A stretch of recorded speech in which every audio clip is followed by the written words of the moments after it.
All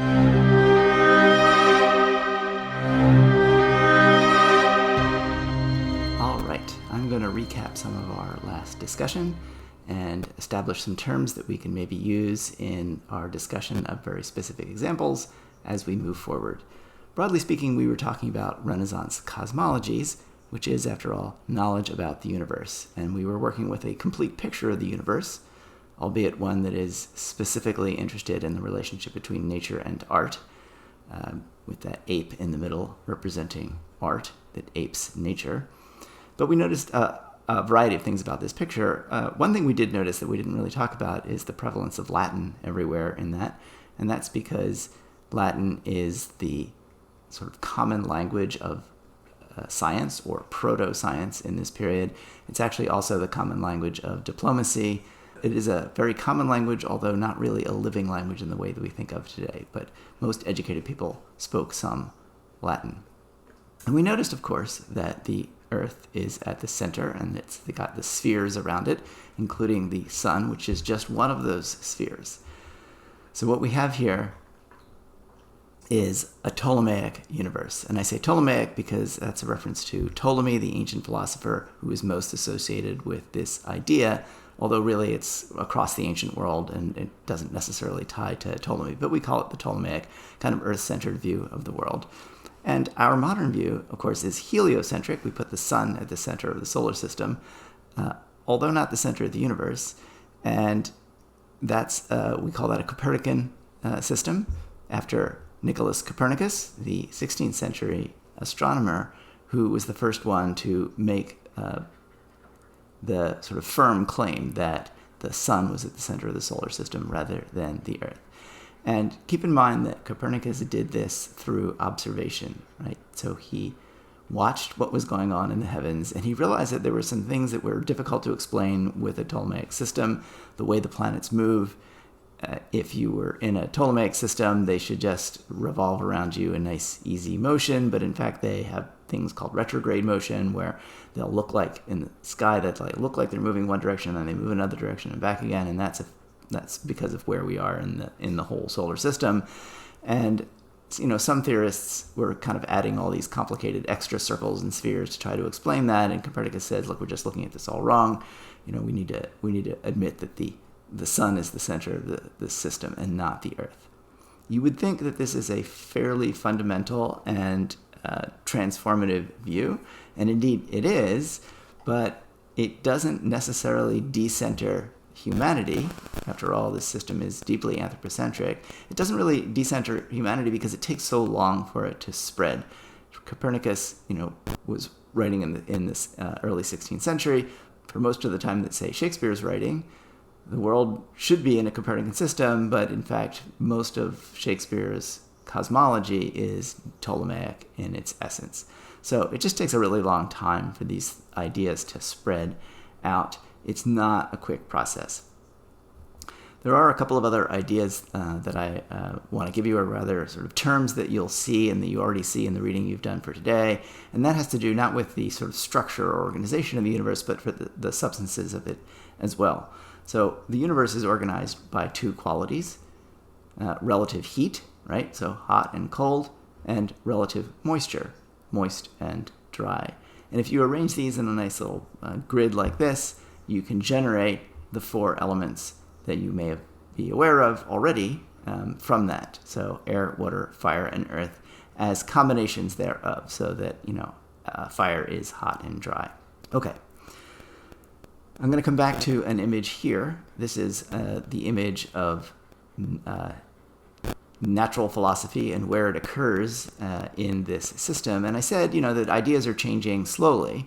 Well, we have, this medieval world, but then we have a transitional period before the modern era really begins in the Enlightenment around 1800, where, we call it the early modern era, but what's going on in terms of understanding the natural world is what's usually called natural philosophy. So writers that we have from this period would not call themselves scientists. They would call themselves natural philosophers. Modern writers, of course, call themselves scientists. And, natural philosophy is characterized by classical authority, observations, and logic, not experimentation and the scientific method. So I'll lay this out here. So we have medieval thought, which uses classical authority. It also uses Christian allegory. So we've been aware of that. Those are the sort of the two dominant moves that you can do. There's not a lot of direct observation in the bestiary tradition or in the medieval world. You report the information that you already have, and you put it into a kind of a Christian framework if it has come from, say, Pliny, a pre-Christian thinker. Early modern natural philosophy, though, it takes classical authority. It tends not to say much about Christian allegory, although we'll see that it does. It's not true that it is not moralizing in some way.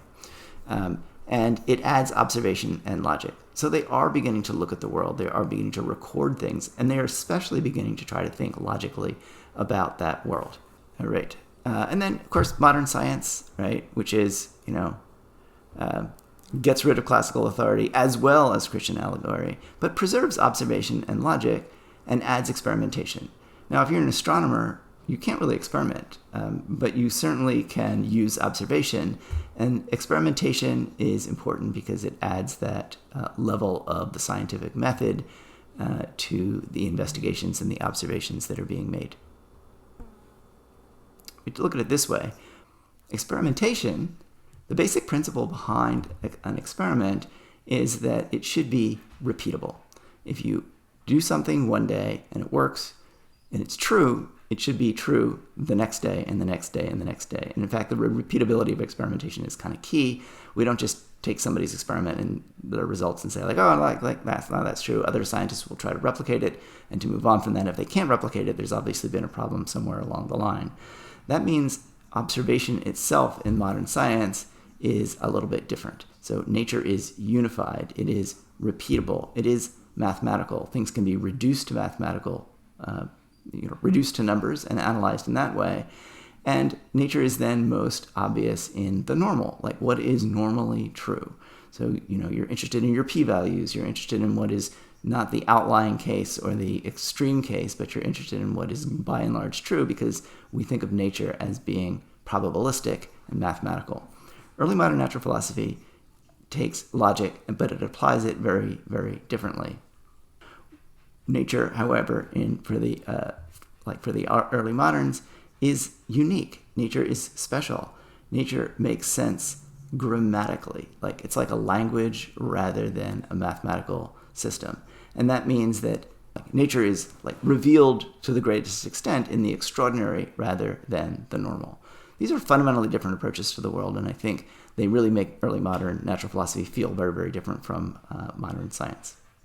All right, so characteristics of this early modern cosmos. What do we get when we throw it all together? Well, okay, it is anthropocentric, right? It is certainly built around humans and built for humans, and we'll encounter countless examples in which the natural world is being presented as useful to humans or in the context of what is for humans. It is also theistic. God is in the system. God is at the top of the system and is certainly part of the creation of the world. And in fact, God created humans and then allowed Adam to name the animals. So anthropocentrism comes directly from the design principle for humans themselves if you have a theistic system. It is also very orderly, and that order manifests itself in lots of different ways. So we notice there is hierarchy, certainly in this world. There's also a lot of parallelism. Things occur on one, in one area, they'll also occur in another area.